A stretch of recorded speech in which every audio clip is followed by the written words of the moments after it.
हाँ जी, आज कर रहे हैं हम क्वेश्चन नंबर 8, वही डिजिटल बोर्ड वाले तरीके से हम करेंगे। आज का क्वेश्चन जो है पिछले 7 क्वेश्चन के कंपैरिजन में थोड़ा सा अलग है। इसमें है टी शेप अकाउंट। आप जो है व्हाइट बोर्ड पर देखेंगे तो मैं आप वहां पर अंडरलाइन करूंगा। देखिए, ये 8th क्वेश्चन है। इसमें दिया हुआ है open a T shape account for machinery. अब ये टी शेप क्या चीज है, ठीक। अब मैं आपको, जब से मैंने चैप्टर शुरू किया है, मैं आपको तब से बता रहा हूँ एक चीज कि बिजनेस है, बिजनेस के अंदर ट्रांजैक्शंस हैं जिसको हिंदी में हम लेन देन कहते हैं। उस हर एक लेन देन या ट्रांजैक्शंस में से 2 अकाउंट निकलते हैं। वो अकाउंट किस तरह के दिखते हैं? वो अकाउंट हैं कुछ इस तरह के। मैंने कुछ अकाउंट्स के नाम यहाँ पर लिख दिए हैं: cash account, capital account, salary account, machinery, rent, prepaid insurance, commission receive. इस तरह के infinite number of accounts can be there in a business. तो ये जो अकाउंट हैं, ये तो समझ में आ गया था आपको। लेकिन अब ये टी शेप अकाउंट नाम की बला ये नई चीज क्या आ गई, तो आप एक एग्जांपल से मेरी बात को समझ जाएंगे। आप किसी भी सब्जेक्ट की बुक उठा लीजिए, मान लेते हैं हम एसएसटी की बुक उठाते हैं, तो उसमें एक आपको इंडेक्स दिया गया होता है। उस इंडेक्स के अंदर आपको चैप्टर के बारे में उनके नाम लिखे हुए होते हैं और पेज नंबर दिए गए होते हैं, ठीक। अब ये पूरा का पूरा चैप्टर थोड़ी है। ये इंडेक्स में जो लाइन दी हुई है, जो चैप्टर के नाम दिए हुए हैं, ये पूरा का पूरा चैप्टर थोड़ी है। आप इस पर क्लिक करेंगे या उस पेज नंबर पर जाएंगे तो आपको पूरा का पूरा चैप्टर एक्सटेंडेड फॉर्म में मिलेगा। एक खुलकर आपके आगे पूरा का पूरा चैप्टर आ जाएगा। ऐसे ही ये जो मैं आपको cash account, capital account, salary account ये मैं बोल रहा हूँ, ये ऐसे ही इंडेक्स की तरह है। और ये टी शेप अकाउंट इसी कैश अकाउंट का, इसी कैपिटल अकाउंट का, इसी सैलरी अकाउंट का, ऐसे इन सभी अकाउंट का क्या है?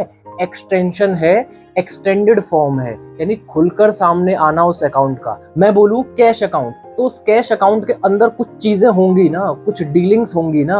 वही डीलिंग किस तरह से की जाती है, एक सिस्टमेटिक पैटर्न में, एक साइंटिफिक वे में, उसी के लिए ये टी शेप अकाउंट बनाया जाता है। यहां तक एक चीज क्लियर हो गई। अब दूसरी बात, ये जो टी शेप अकाउंटिंग है, तो टी का मतलब क्या होता है? इस तरह से होता है टी, यानी कि बीच में एक पार्टीशन है। बीच में जो है एक क्या है? ये पार्टीशन। और आपकी ये LHS साइड है और आपकी इधर है RHS साइड, ठीक। दोनों सी चीजें।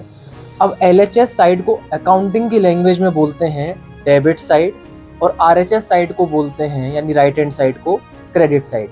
अकाउंट कोई भी हो, अकाउंट का नेचर कुछ भी हो, डेबिट नेचर के अकाउंट हो, क्रेडिट नेचर के अकाउंट हो, सभी अकाउंट की साइड LHS वाली डेबिट होगी और RHS वाली क्रेडिट। ये साइड हो अकाउंट की साइड, ठीक है।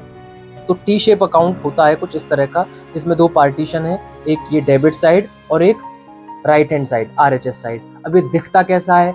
RHS में, ठीक है, समझ में आ गया, टी शेप RHS होगी और LHS होगी। लेकिन RHS में कौन कौन बैठा मिलेगा?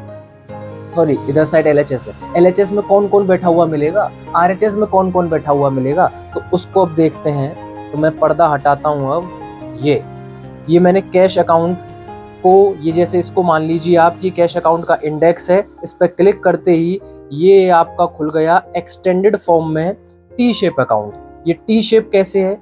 यहाँ से ये इंक जरा मैं बदल दूं, ग्रीन ले लेते हैं। टी शेप कैसे है? देखो, ये और बीच में ये पार्टीशन।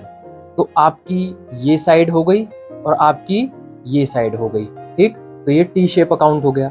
अब देखिए आगे, इधर साइड को, इधर लिखा हुआ है डेबिट साइड और ये आपकी साइड है क्रेडिट साइड। जो LHS में होगा वैसा ही कुछ RHS में होगा, तभी तो साइड सिमेट्रिकल होगी। मैथमेटिक्स में सिमेट्रिकल पढ़ते हैं ना हम। तितली है, आधा पंख बिल्कुल एग्जैक्ट जैसा LHS में, ऐसा ही RHS में है। तो ये जो टी शेप है, जो RHS में चीजें होंगी वही, यार मैं इधर RHS में बोल रहा हूँ, जो LHS में चीजें होंगी वही RHS में चीजें होंगी, ठीक है। तो क्या क्या चीजें हैं? आपकी चीज है सबसे पहले डेट, पर्टिकुलर, अमाउंट। ये LHS की, सेम यही RHS में होगा, डेट, पर्टिकुलर, अमाउंट। आपका जो ये चैप्टर है, इसमें डेट की इतनी इंपॉर्टेंस नहीं है, या किसी भी चैप्टर में अगर डेट नहीं दी हुई है तो अकाउंट की लेंथ बढ़ाने की जरूरत नहीं है। डेट का कॉलम आप उसमें से कट भी कर सकते हैं। तो क्या रह जाएगा? पर्टिकुलर अमाउंट डेबिट साइड का और एक क्रेडिट साइड का, ठीक है। ये चीज हो गई। अब हमको इस क्वेश्चन में बनाना क्या था उसको देखते हैं। क्वेश्चन में हमें बनाना था, ये देखिए, T shape account of machinery. तो मैंने यहाँ पर मशीनरी अकाउंट, जिसका भी आपको टी शेप अकाउंट बनाना है उसका आप प्रॉपर नाम लिखोगे, अकाउंट को शॉर्ट में मत लिखना, फुल फॉर्म में लिखना, मशीनरी अकाउंट। ये डेबिट साइड, ये आपकी क्रेडिट साइड, आप देख सकते हो बोर्ड पर, debt particular amount, debt particular amount. अब आपके क्वेश्चन में देखिए नंबर्स दिए हुए हैं 1 2 3 4, यानी डेट है ही नहीं, तो अब हम क्या करेंगे, डेट को गायब कर देंगे। तो चलिए डेट को गायब कर देते हैं। यहाँ से डिजिटल बोर्ड का फायदा लेते हुए इसको डिलीट किया, इसके बाद इसे डिलीट और इसे डिलीट। तो अब क्या बचा, इसको थोड़ा शिफ्ट कर देते हैं इधर और इसको थोड़ा बीच में शिफ्ट कर देते हैं। अब आपका हो गया पर्टिकुलर अमाउंट, पर्टिकुलर अमाउंट। अब इसमें डीलिंग कैसे करते हैं वो समझिए। जो भी अकाउंट है, यहाँ मैंने मशीनरी अकाउंट लिया, आप 50 अकाउंट इस तरह के बना सकते हो। अब मॉडर्न रूल के हिसाब से इस चीज को समझिए। कुछ अकाउंट का नेचर, डिफॉल्ट नेचर डेबिट होगा, इसका जो भी असेट के अकाउंट हैं और जो भी एक्सपेंस के अकाउंट हैं उन सब का डिफॉल्ट नेचर देखिए, इधर जो असेट है और जो एक्सपेंस हैं उनका डिफॉल्ट नेचर क्या होगा, डेबिट होगा। और जो लाइबिलिटी, कैपिटल और रेवेन्यू है उनका डिफॉल्ट नेचर क्या होगा, क्रेडिट होगा।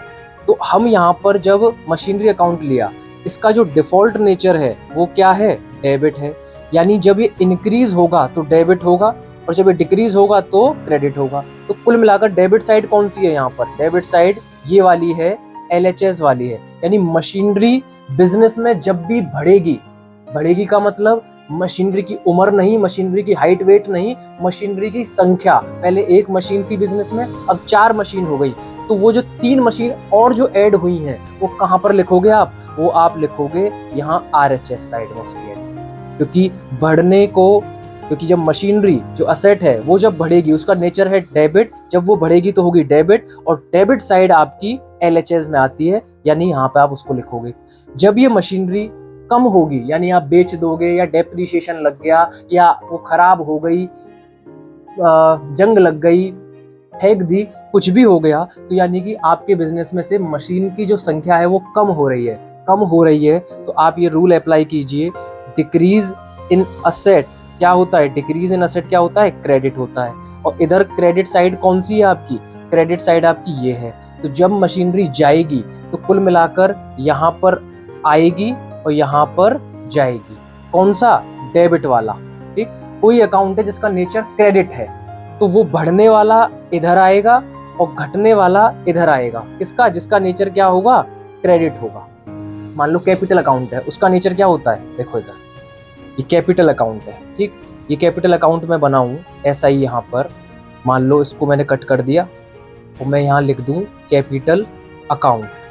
अब साइड तो जो है कैपिटल अकाउंट, इसका डिफॉल्ट नेचर क्या है कैपिटल अकाउंट का, क्रेडिट है। ठीक, साइड वही रहेंगी, डेबिट और क्रेडिट। अब कैपिटल अकाउंट इंक्रीज होगा, यानी जो डिफॉल्ट नेचर है इंक्रीज होता है तो उसी साइड में आता है। तो जब इसका नेचर क्रेडिट है तो जब ये इंक्रीज होगा तो क्रेडिट साइड में एंट्री करेंगे। मशीनरी वाले में कहाँ एंट्री कर रहे थे, डेबिट साइड में एंट्री कर रहे थे। तो ये फर्क है, ये फर्क ध्यान रखना।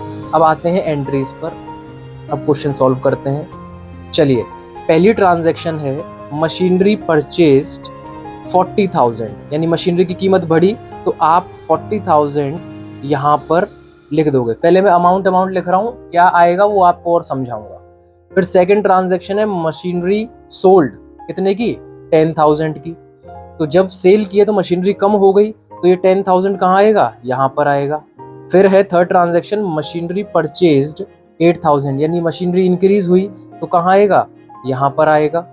इसके बाद है फोर्थ ट्रांजैक्शन मशीनरी डिस्कार्डेड।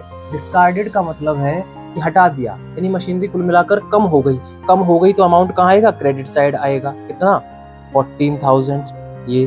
फिर है लास्ट डेप्रिसिएशन ऑन मशीनरी, यानी डेप्रिसिएशन जिससे किसी भी एसेट की वैल्यू कम होती है, जब कम होती है तो ये भी क्रेडिट साइड आएगा।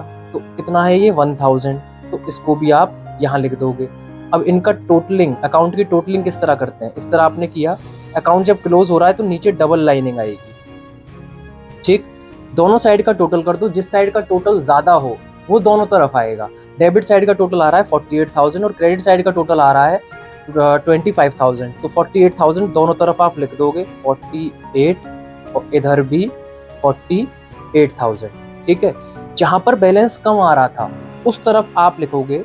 अब मैं लिखने का वो बता रहा हूँ कितना आ रहा है। 48 में से आप घटा दीजिए 25,000, तो ये बचे 23,000, तो 23,000 आप यहाँ पर लिख दोगे। दोनों साइडें इक्वल आ जाएंगी। अब अंदर क्या लिखना है वो देखिए। डेबिट साइड जो चीजें हम लिखते हैं वो हमेशा टू लिखकर लिखी जाती हैं, यानी जो भी पॉइंट आप लिखोगे उसके आगे सबसे पहले क्या लगाओगे, टू वर्ड लगाओगे डेबिट साइड की तरफ, ठीक। और जो क्रेडिट साइड जो चीजें लिखी जाती हैं उसके लिए बाय वर्ड लगाया जाता है, बाय, ठीक है, ये नियम है।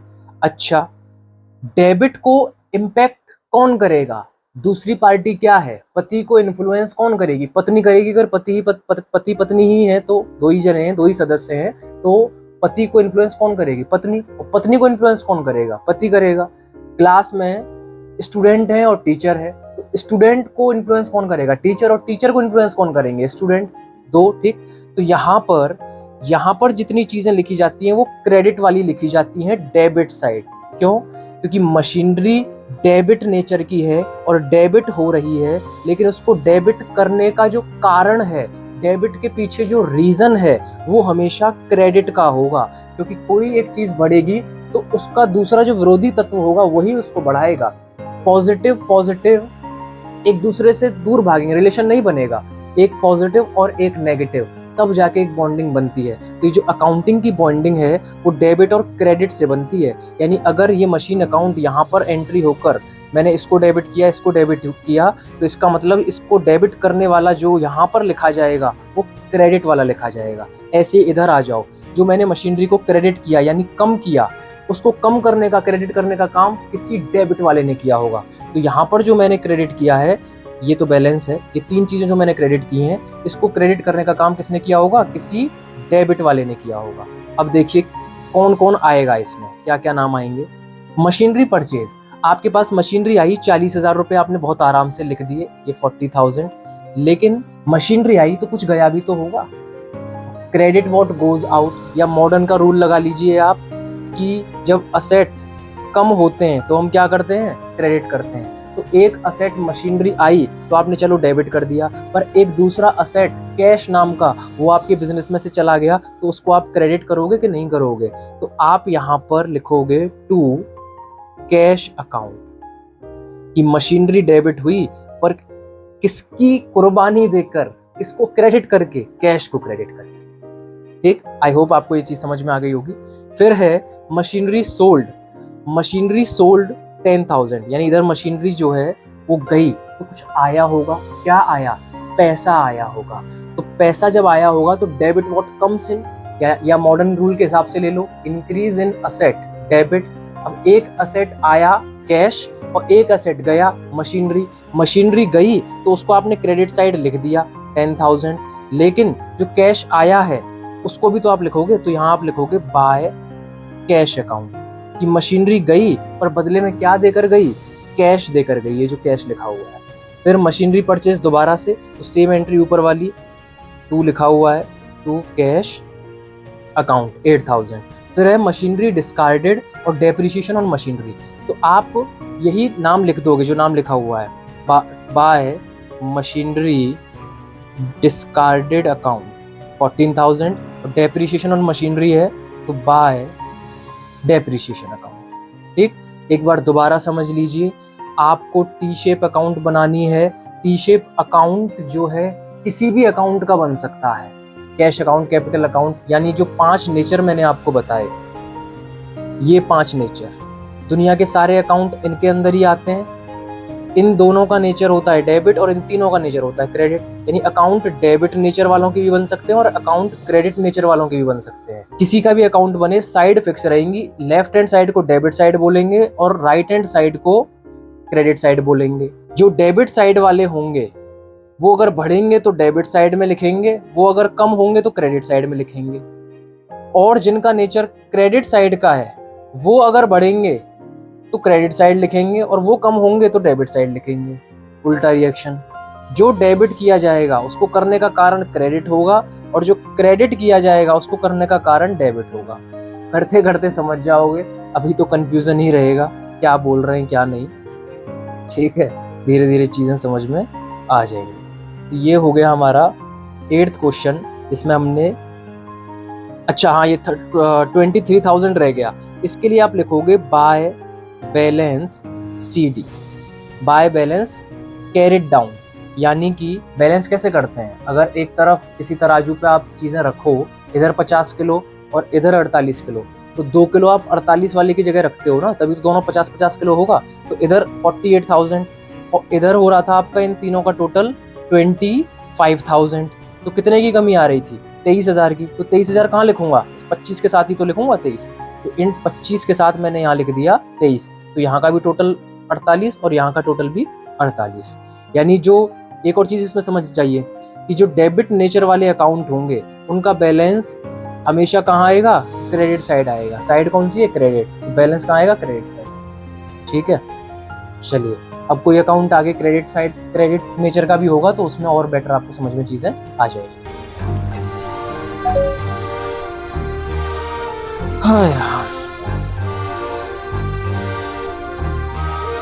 एक बार आसान भाषा में दोबारा समझ लीजिए।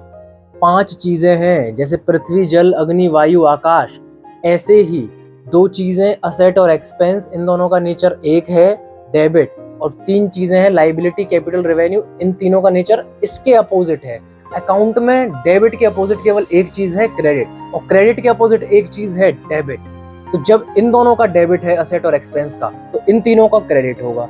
ये डेबिट से फलेंगे, फूलेंगे, बढ़ेंगे, क्योंकि इनका नेचर डेबिट है। तो ये क्रेडिट से कम होंगे। जब ये डेबिट से फलेंगे, फूलेंगे, बढ़ेंगे, तो ये क्रेडिट से क्या होंगे, कम होंगे।